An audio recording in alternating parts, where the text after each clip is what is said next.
ओम नमो नारायणाय। ओम श्री गुरुवे नमः। गयाय नमः, गदाधराय नमः, हरे नमः, श्री कृष्णाय नमः।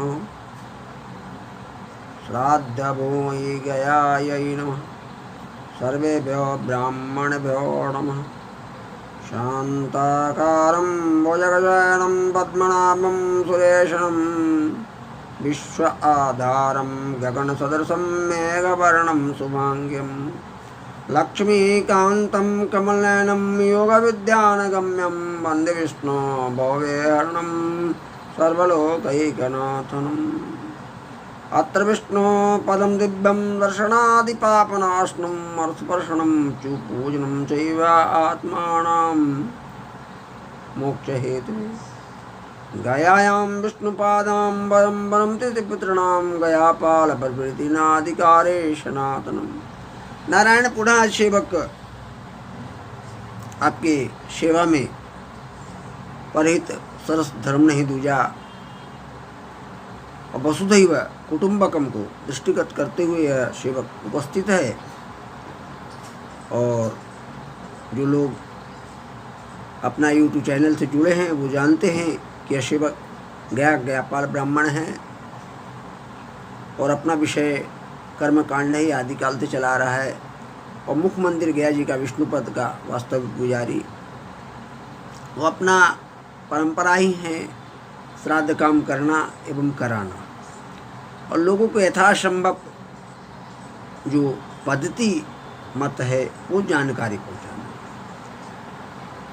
आज के भाव में षोडश संस्कार में कुछ संस्कार होता है एवं षोडशोपचार हो रहा है पूरा, लेकिन षोडश श्राद्ध में अनेक कमियां आ गई।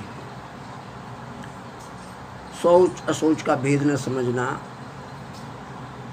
श्राद्ध में जो मूल कर्मकांड का मूल प्राण है श्राद्ध, गति अगति, जन्म यह जन्म, पूर्व जन्म, जन्म जन्म, ऐसे भाव से जुड़ा है विदेहधारियों के लिए। और विदेहधारी मुक्ति पर्व भी 2020 1 सितंबर से प्रारंभ होगा। आज उसी के उद्देश्य से यह सेवक आपको यह चैनल पर ये वीडियो अपलोड कर रहा है।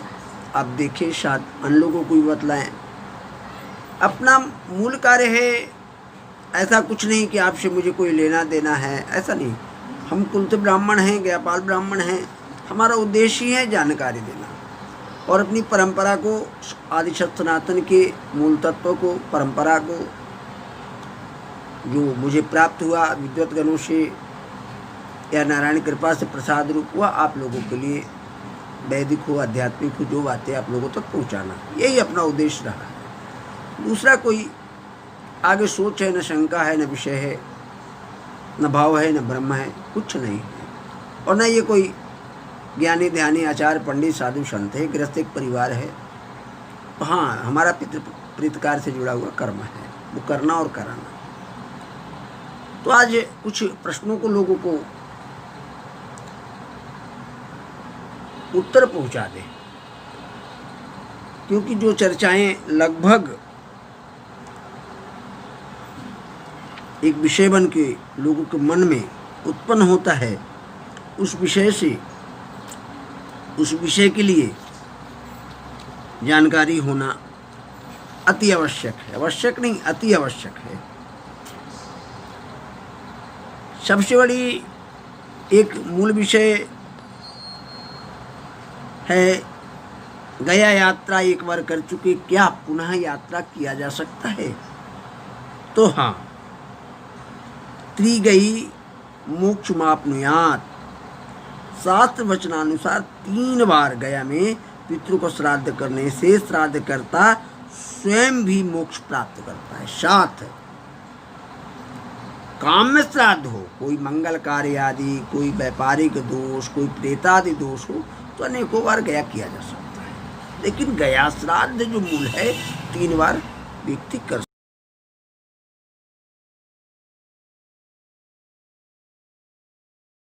ये गया श्राद्ध जो है 3 बार आप कर सकते हैं। उसके बाद आपका काम श्राद्ध में रोगादि व्यापारिकता अमंगलता के लिए आप काम श्राद्ध तो सैकड़ों बार गया में किया जा सकता है, इसमें कोई दोष नहीं है, लाभ ही लाभ होगा, हानि का तो कोई विषय ही नहीं है। दूसरा प्रश्न है कि गया यात्रा के दरमियान हम कौन सा तीर्थ का भ्रमण करें, ये किस किस तीर्थ को जाना चाहिए और किस किस तीर्थ में श्राद्ध करना चाहिए।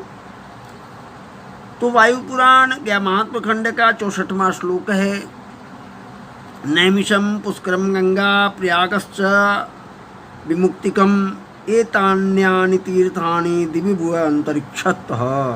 नैमिष पुष्कर गंगा प्रयाग अभिमुख प्रवृत्ति की जितने उत्तमोत्तम तीर्थ है वो हमारे ऊपर, अरे गयासुर ने कहा कि हमारे ऊपर स्थित हो, ब्रह्मा जी ने कहा तथास्तु। तब से यहाँ सारे तीर्थ इस 5 कोश के अंदर स्थित हैं।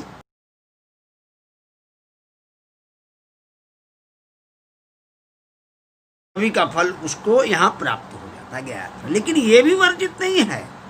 अगर आत्म इच्छा होता है कि हम अन्य तीर्थ जाएं, भ्रमण करें, वहाँ जाएं, पिंड करें, तो एक पिंड तीर्थ पिंड किसी स्थान पे दिया जा सकता है। प्रयाग हो, काशी हो, आपका नैमिषारण्य हो, अवंतिका हो, कुरुक्षेत्र हो, आप एक पिंड जाकर के दे सकते हैं गया यात्रा के दरमियान। दूसरा, जो लोगों का मन में भाव ऐसा है कि अब याद आया गया जाएं न जाएं, तो इस पर मत कब करें क्या करें। तो कहता है तस्मात् सर्वं प्रयत्नेन ब्रह्मस्तु विशेषतः प्रद्यात् विधिवत् पिंडान्न गयाम गत्वा समाहितः। गयाभिगमनं कर्तुं शक्तो नाभिगच्छति शोचन्ति पितरः अस्तस्य वृथा तेषां परिश्रमः। हमने जो जीवन भर किया, पिता ने परिश्रम व्यर्थ चल गया, हमारे पुत्र पौत्र गया नहीं। क्यों? गया एक ऐसा मार्ग है जो पुनर्आकार को देता है। एक बात मैं और बताना चाहता हूं, बहुत सा प्रश्न और भाव भी लोग को आते रहता है और मन में भी इस सेवक का सवाल आता है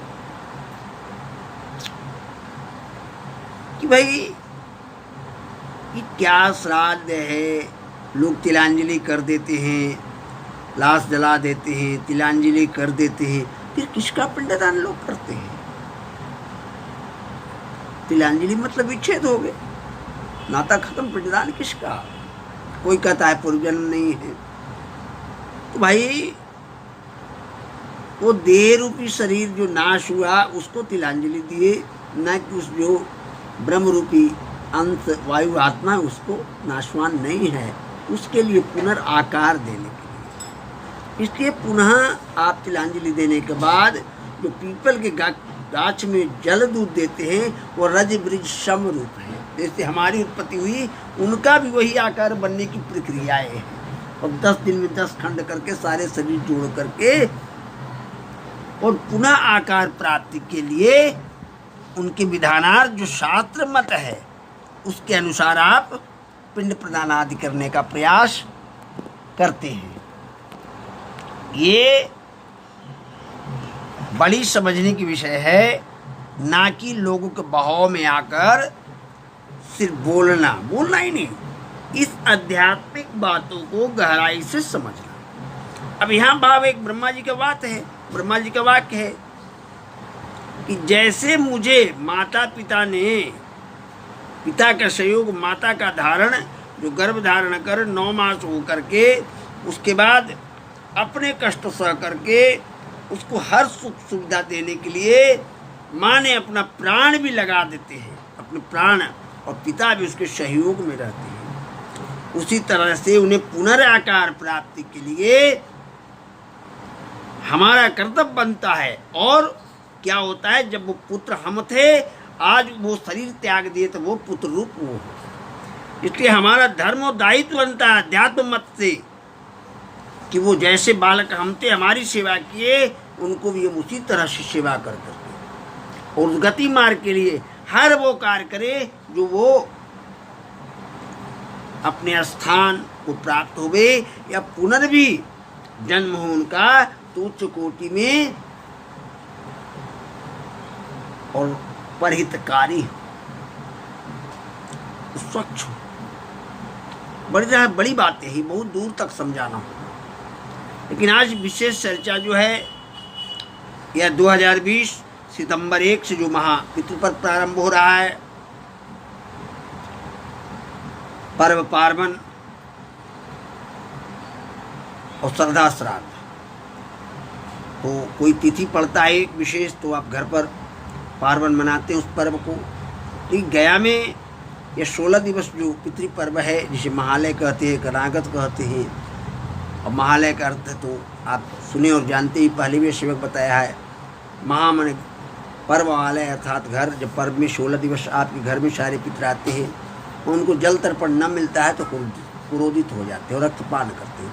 इसलिए 16 दिवस सामर्थ्य हो तो 16 दिवस ही तर्पण करना चाहिए। और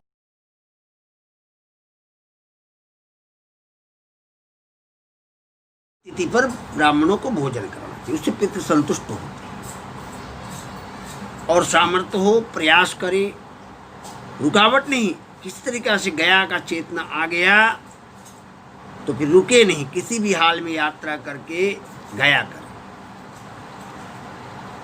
अपने पूरे बल लगा करके, इसमें भी रुकना नहीं। तो पितृ जब क्रोधित होते हैं, ये शास्त्र में भी ऐसा भाव आया है, इसका वर्णन से शरीर का हर रोमा कांप जाता है सुन लेने से। ये भय नहीं है, कड़वा सत्य है। ये देह है, शरीर को जो त्यागा है विदेह है, विदेहधारी कहते हैं। विदेहधारी को पुनः आकार देकर ऊर्ध्वगामी कराने का क्रिया का मूल स्थान अपना प्राण तीर्थ गया जी है, और इसका निवारण स्थायी गया जी है। अब कुछ ऐसे लोग हैं जिनको गया आने पे भी लाभ न मिलना, इसके लिए अभी बड़ा आनंद की बात है कि हमारे परम पूज्य विद्वत श्रेष्ठ जबलपुर निवासी अरुण शास्त्री जी ने एक श्लोक आज फेसबुक पर देखा था हमने, तो हमने उसे लिख करके रखा कि भाई यज्ञ जब तप कर रहा है लोग काम से, उसका फल क्यों न मिला। यह विषय सामने आ गया कि यथा शास्त्र निहितयो विधिवत चिकित्सतः तदपि न समं याति सह खलु कर्म दोषः।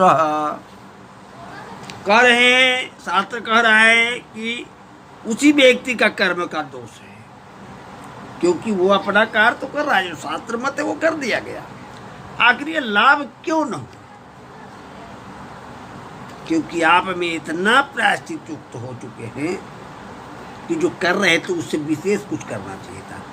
इसलिए जब वो आप आयुर्वेदिक, एलोपैथी, होम्योपैथी के पास जाते हैं तो आपको हर व्यक्ति, हर ब्राह्मण अध्यात्म को पारदर्शी नहीं है, कोई हजारों लाखों में एक है। तो सभी के पास ये मात्र जो शास्त्र पद्धति को समझता है, अध्यात्म जगत से थोड़ा दूर है, प्रयोग करता है अध्यात्म का, लेकिन अध्यात्म तो वही है जिसे अध्यात्म को वही समझ सकता है जिसका सुशोभना जागृत हो गया ये नाड़ी। तो हर लोग देख के आपको समझ नहीं सकता है, इसलिए उसके अपने हर विषय को जो पूछे तो बताना चाहिए कि हमारे साथ ये कारण है, ये कारण है, फिर उस विधि से जो बताए उसी विधि से कर्म करना चाहिए। शायद देर हो, शायद कुछ अर्थ की परेशानी व्यवस्था हो, लेकिन करना चाहिए, जल्दी करना चाहिए, क्योंकि हर रोग का अपना एक औषधि है। तो शास्त्रों में भी उसके लिए है, कोई महामृत्युंजय है, कोई सर्व सिद्धि मंत्र है, अमुक अमुक पाठ, लाभ, यज्ञ जितने हैं तरह तरह का है। पुत्र का श्राद्ध भी हो, गया में भी करने वाले के लिए ऐसा विधि है। तो हमारा प्रयास है इस सेवक का कि जन जन तक ये बात पहुँचे। श्राद्ध तर्पण करना चाहिए सभी को। जो लोग नहीं कर सकते हैं, भोजन नहीं करा सकते ब्राह्मण को, वो आटा, घी, चावल जो भी भोजन हो जाके मंदिर में पहुँचाए, तो 16 दिन में पूरा सामर्थ्य न करने का हो, कम से कम अमावस के दिन 1, 2, 5 ब्राह्मण को जाके भोजन कराएं, बड़ी श्रद्धा से कराएं। एवं ना हो तो उस दिन भी अन्न वगैरह ले आकर के अमावस को मंदिर में दे दें, उससे हानि नहीं, लाभ होगा।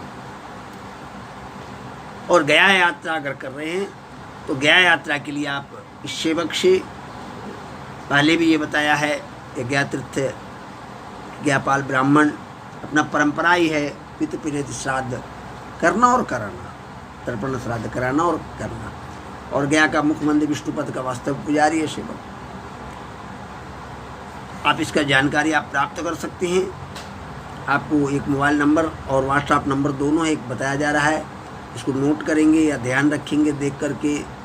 70 91 72 05 87 मोबाइल और व्हाट्सएप नंबर दोनों है। दूसरा एक और नंबर है, मोबाइल नंबर 93 04 65 98 89। एक तीसरा नंबर है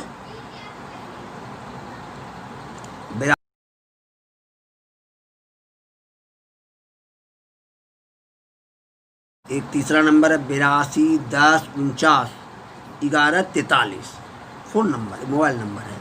आप इससे इसका कोई चार्ज नहीं लिया जाएगा, निःशुल्क सेवा। आप संपर्क करके अवश्य जानकारी लें गया यात्रा के लिए। वैसे अनंत लोग जुड़े हैं आज सोशल मीडिया से, और मैं सदा कुछ लोगों से जो अपने क्षेत्र ज्ञाता न होना एवं नन ब्राह्मण भी जुड़े हैं, कॉन्ट्रैक्टर रूप में आपको भ्रमित कर रहे हैं, ऐसे को नहीं। आप खुद जानकारी लेकर के यात्रा करें, आपको यथासंभव सहयोग किया जाएगा। और दूसरा बात, ये सबसे बड़ी बात है कि अगर आप ले रहे हैं, आप किसी अन्य से कराना चाहते, इसके विषय में भी अपना कोई चिंता नहीं है। हाँ, ये आपको मेरा भाव, मेरा कर्म, हाँ हम कराएंगे तो हमारी पद्धति जो कहता है उसके अनुसार कराएंगे, उसके विपरीत कर्म नहीं कराएंगे। वो खर्च जो होगा आपको बता दिया जाएगा। वे चाहेंगे कि 50,000 का खर्च और 5,000 में कर लें, और 5,000 का खर्च तो 500 में कर लें, संभव नहीं। जो बातें वो प्रत्यक्ष आपको बता दिया जाएगा। आपको लगेगा तो आप कराएंगे, नहीं तो नहीं कराएंगे। और बार बार मैं कहूँगा, पितृपर्व आ रहा है, बस रोग बीमारी चल रहा है, वो चलता रहेगा, इसका क्रम नहीं है। गया का मंदिर खुल चुका है, यहाँ लोग श्राद्ध आना प्रारंभ कर दिए हैं, और नारायण कृपा से दवा भी लगभग जल्द ही आ जाएगा। पितृपर्व में आप यात्रा कर रहे हैं, करना चाह रहे हैं तो आप देर न करें, आप यात्रा करें। और ज़्यादा संभव हो तो अपना गाड़ी, छोटा गाड़ी रिजर्व करके कम लोग यात्रा करें, सब बात करके करें। या सेवक का नारायण नारायण, ओम नमो नारायण, ओम नमो।